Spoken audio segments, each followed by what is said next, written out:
Film की शुरुआत एक आवाज से होती है जो हमें उन ट्रोलों की कहानी सुनाती है जो हजारों वर्ष पहले मनुष्यों के साथ रहते थे। ये विशालकाय प्राणी राक्षस नहीं थे। वे मासूम थे। उनका शरीर पत्थर का और हृदय धरती से बना हुआ था। ये जीव प्रकृति का ही हिस्सा थे और किसी को कोई हानि नहीं पहुंचाते थे।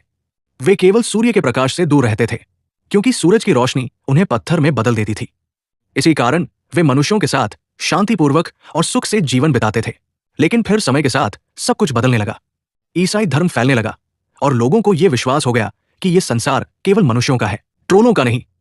इसके बाद मनुष्यों ने उन मासूम ट्रोलों का शिकार करना शुरू कर दिया। उन्हें घसीटकर धूप में ले जाया जाता ताकि वे पत्थर बन जाएं।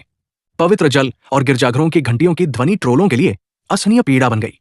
इससे वे कमजोर पड़ने लगे और मनुष्यों ने उनकी इसी कमजोरी को अपने हथियार की तरह इस्तेमाल किया। हमें पता चलता है कि नोरा के पिता, जो मुख्य पात्र के पिता थे, हमेशा उसे ट्रोलों की ये कहानियां सुनाया करते थे। वे इस बात से बेहद दुखी रहते थे कि मनुष्यों ने कभी भी ट्रोलों की मदद नहीं की। बचपन की नोरा अपने पिता से वादा करती है कि अगर कहीं भी अच्छे ट्रोल अब भी जिंदा होंगे तो वो हमेशा उनकी सहायता करेगी। कई वर्षों बाद हम एक वयस्क नोरा को देखते हैं। उसके पिता की मृत्यु हो चुकी है और अपने गहरे दुख में वो जंगल में रहने लगी है जहां वह ट्रोलों पर शोध करती है। उसने वर्षों पहले एक ट्रोल को अपनी आंखों से देखा था। अब उसके मन में किसी तरह का कोई संदेह नहीं बचा है और वो ट्रोलों को पहले से कहीं बेहतर ढंग से समझने और अध्ययन करने लगी है। एक दिन अचानक एक आदमी उसके घर में प्रवेश करता है। नोरा पीछे से उस पर हमला कर देती है। वो व्यक्ति चैड होता है, राष्ट्रपति का निजी सचिव, जिसने पहले भी नोरा की मदद की थी।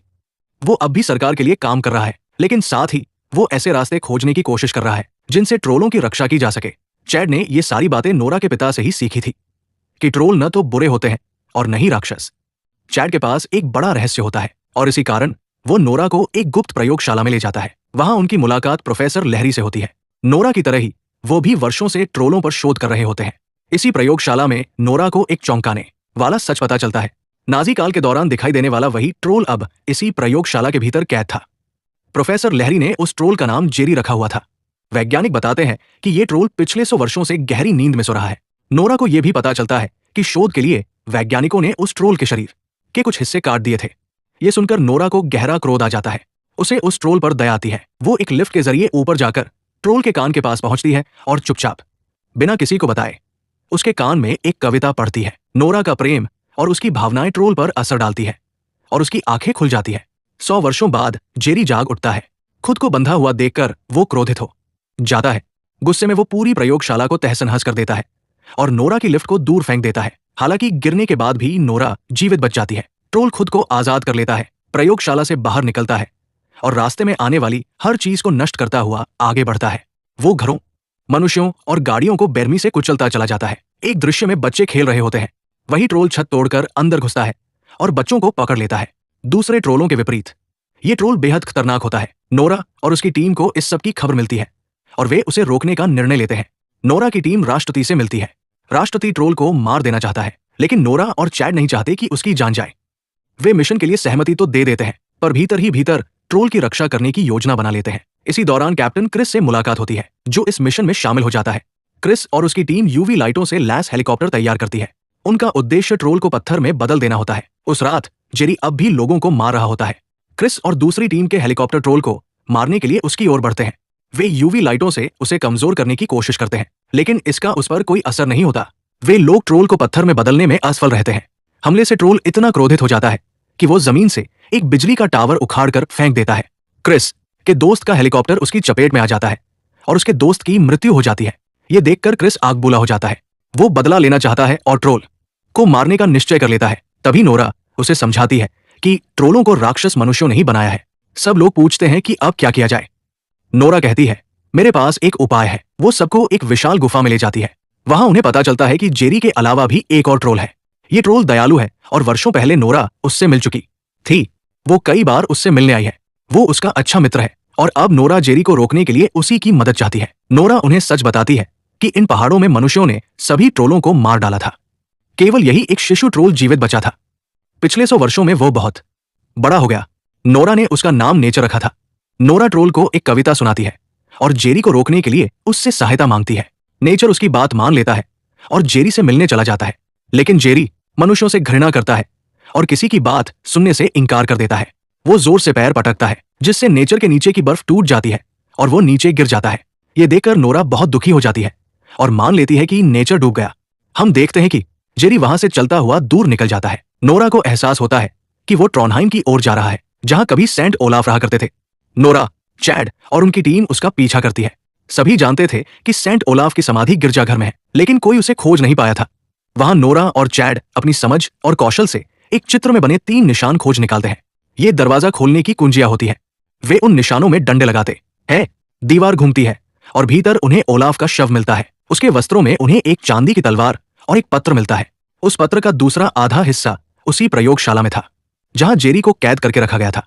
वे दोनों पत्रों के टुकड़ों को मिलाते हैं और तब सच्चाई सामने आती है। लोग हमेशा कहते आए थे कि सेंट ओलाफ ने ट्रोलों को मारने का आदेश दिया था, लेकिन यह सच नहीं था। उसने कभी ऐसा आदेश नहीं दिया। वो तो केवल ट्रोलों को बहुत दूर भेजना चाहता था ताकि मनुष्य और ट्रोल शांति से साथ रह सके। लेकिन गिरजाघर ने उसकी बात नहीं मानी और सभी ट्रोलों को मार डाला। बाद में इस सच्चाई को छिपाने के लिए सारा दोष ओलाफ पर डाल दिया गया। सच को दबाने के लिए ओलाफ की हत्या कर दी गई और उसकी समाधि छिपा दी गई। नोरा को समझ आ जाता है कि जेरी अपने मारे गए साथियों का बदला लेने के लिए ट्रॉनहाइम जा रहा है। उसे रोकने के लिए नोरा को याद आता है कि ट्रोल पवित्र जल से कमजोर हो जाते हैं। इस गिरजाघर के नीचे पवित्र जल की एक विशाल झील मौजूद होती है। नोरा, आम लोग और सेना मिलकर उस पवित्र जल से हथियार तैयार करते हैं। जैसे ही रात में जेरी वहां पहुंचता है, गिरजाघर की घंटियों की ध्वनि से उसे कमजोर किया जाता है और उस पर पवित्र जल से भरे बम फेंके जाते हैं। लेकिन इससे उसे ज्यादा चोट नहीं पहुंचती। वो और अधिक क्रोधित हो जाता है और पहले से भी ज्यादा तबाही मचाने लगता है। हालात और बिगड़ने से पहले अचानक पानी के भीतर से नेचर बाहर निकल आता है। उसे जीवित देखकर नोरा बेहद खुश हो जाती है। नेचर जेरी को रोकना चाहता है। इसके बाद शहर के बीच दोनों ट्रोलों के बीच भयानक संघर्ष शुरू हो जाता है।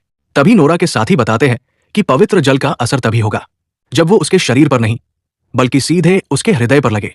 लेकिन ऐसा करना बेहद कठिन होता है। उनके पास पवित्र जल का केवल एक ही बम बचता है।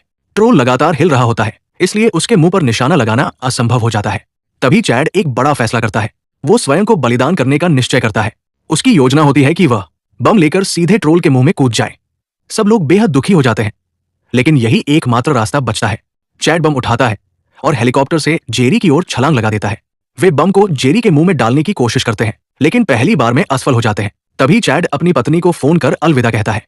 वो उससे कहता है कि उनके बच्चे को बता देना कि उसके पिता ने उससे बहुत प्रेम किया। इसके बाद वो बम को सीधे जेरी के मुंह के भीतर ले जाता है। तेज विस्फोट होता है। जेरी के हृदय में तेज रोशनी चमक उठती है और उसका शरीर टूटने लगता है। उसी समय नेचर आगे बढ़कर जेरी का हृदय पकड़ लेता है और उसे दूर फेंक देता है।